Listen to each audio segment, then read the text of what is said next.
So, Mr. Speaker, the Prime Minister has caused the mortgage crisis we now face. Back in 2021, 2022, he flooded the economy with cheap and excessive cash. That went into the mortgage system. It bid up the price of housing. House prices had doubled under his leadership. Then Canadians were forced to take on massive, in some case, million-dollar mortgages in order to buy a home. He promised them rates would be low for long, but then his deficits juiced inflation, which pushed up interest rates. And now over the next 3 years, many of those same families will face 40% increases in their mortgage payments. How is he going to save their homes now that he put them in peril? Right Honourable Prime Minister. 2021, 2022. What was happening around then? What was happening in 2020, 2021? The investments we made.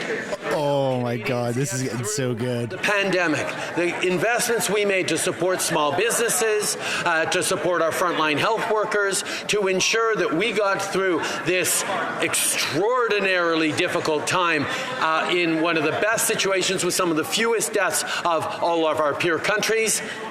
And the Conservative Party continues to say they would have done far different. They would have allowed people to be more vulnerable. They wouldn't have been there to support Canadians. Honourable Leader of the Opposition.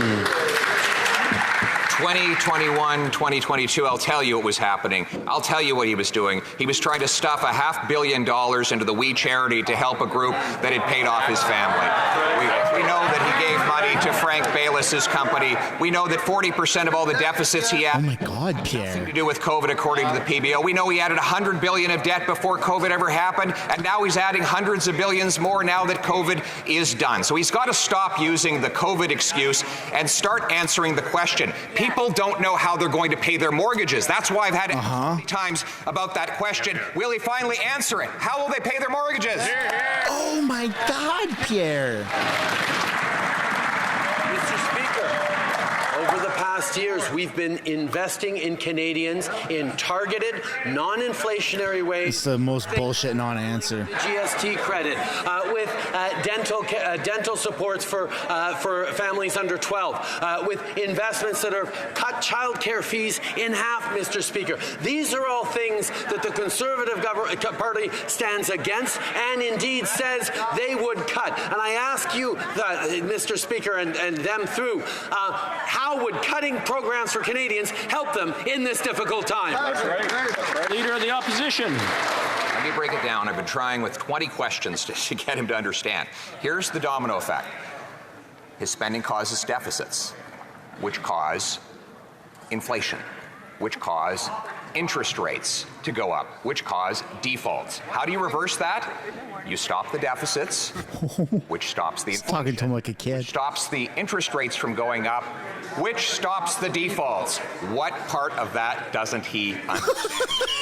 He's talking to him like a kid. Prime Minister.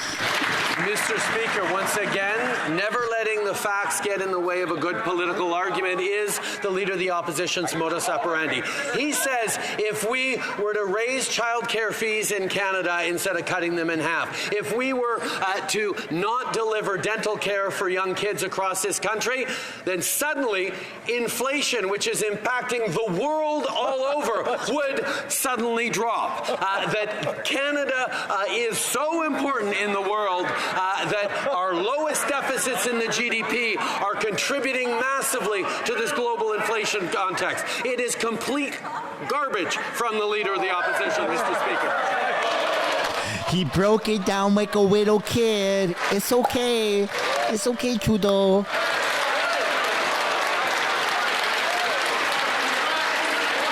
Thanks for the super chats, guys. I appreciate it.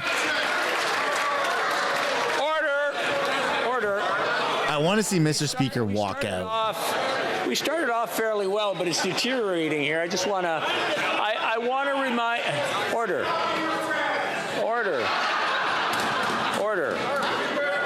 I just want to remind the honourable members to use their words judiciously when they're using them in the House and try to use parliamentary language. The honourable member for St. John's East.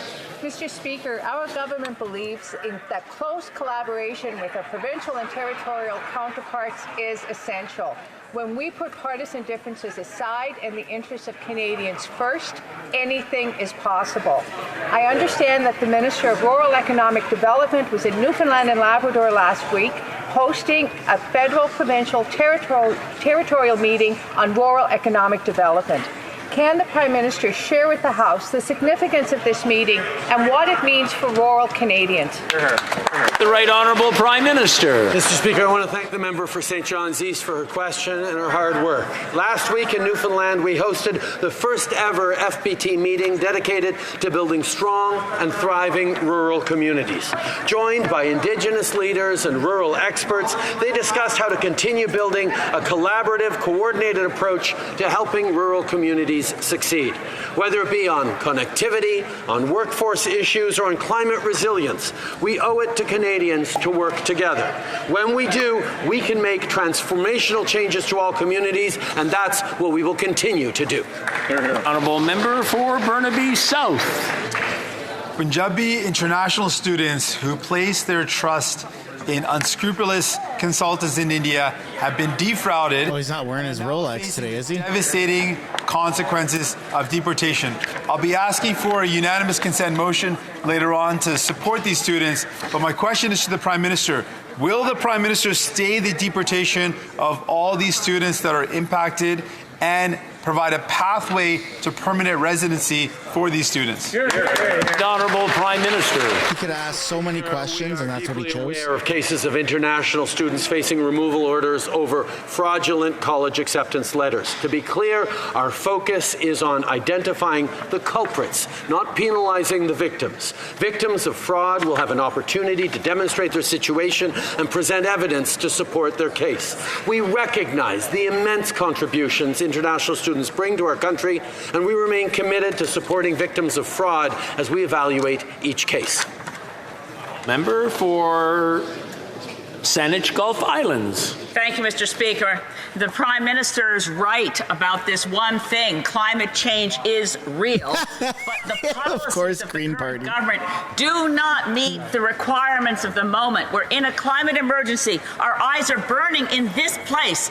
The parliamentary Ottawa bubble has been pierced by the forest fires across this country, and yet in this place, the debates are inane. Please, will the Prime Minister commit to cancelling the Trans Mountain Pipeline, protecting the northeastern slope of Newfoundland from oil and gas development now? Let's go.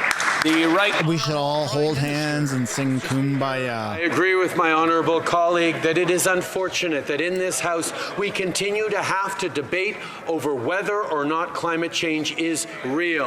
It is unfortunate that the Conservative opposition still stands against any climate action. We should be discussing the best way to protect future generations from the impacts of climate change. We should be talking about competing, ambitious plans to do even more to build strong economies, to create great jobs and fight climate change. Unfortunately, the Conservatives continue to debate whether it's happening at all. Hear, hear.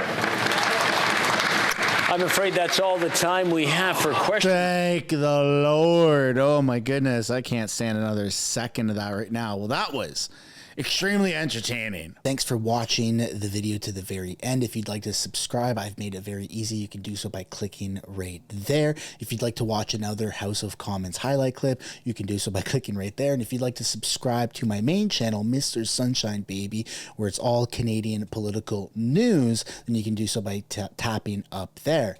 Subscribing is absolutely free. There's a button down below that says subscribe. If you'd like to join and become a member and financially contribute, you could do so as well. Thank you so much for watching this video.